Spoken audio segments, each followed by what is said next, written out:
ഒരു ചെറിയ കുക്കർ നമുക്ക് അടുപ്പത്ത് വെക്കാം. അതിലേക്ക് 1 ടേബിൾ സ്പൂൺ സൺഫ്ലവർ ഓയിൽ നമുക്ക് ഒഴിച്ചു കൊടുക്കാം. 1/2 ടീസ്പൂൺ കടുക് ഇട്ട് കൊടുക്കാം. 1/2 ടീസ്പൂൺ ഉഴുന്നിട്ട് കൊടുക്കാം. 1 ടീസ്പൂൺ ജീരകം ഇട്ട് കൊടുക്കാം. 1 പച്ചമുളക് ചേർത്ത് ഇട്ട് കൊടുക്കാം. 1 തണ്ട് കറിവേപ്പില നമുക്ക് ഇട്ട് കൊടുക്കാം. ആവശ്യത്തിനുള്ള ഉപ്പിട്ട് കൊടുക്കാം.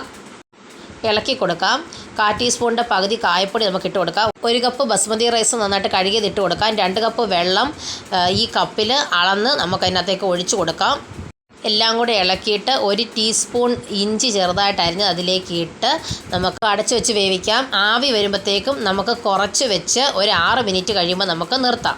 നന്നായിട്ട് ചൂട് പോയി കഴിയുമ്പോൾ നമുക്ക് തുറന്ന് എല്ലാം കൂടെ ഒന്ന് മിക്സ് ചെയ്ത് കൊടുക്കാം. അതിലേക്ക് ഒരു 1/2 കപ്പ് വെള്ളം ഒഴിച്ച് നന്നായിട്ട് സ്മാഷ് ചെയ്യാം. 1/4 കപ്പ് തൈര് ഒഴിച്ച് നന്നായിട്ട് ഇളക്കി കൊടുത്ത് സ്മാഷ് ചെയ്തെടുക്കാം. 1/2 കപ്പ് പാലൊഴിച്ച് ഒന്നും കൂടെ സ്മാഷ് ചെയ്യാം. 1/2 കപ്പ് വെള്ളവും കൂടെ ഒഴിച്ച് ആവശ്യത്തിനുള്ള ഉപ്പും കൂടെ ഇട്ട് നന്നായിട്ട് അവസാനം ഒന്ന് ഇളക്കിയാൽ നമുക്ക് സെർവ് ചെയ്യാം.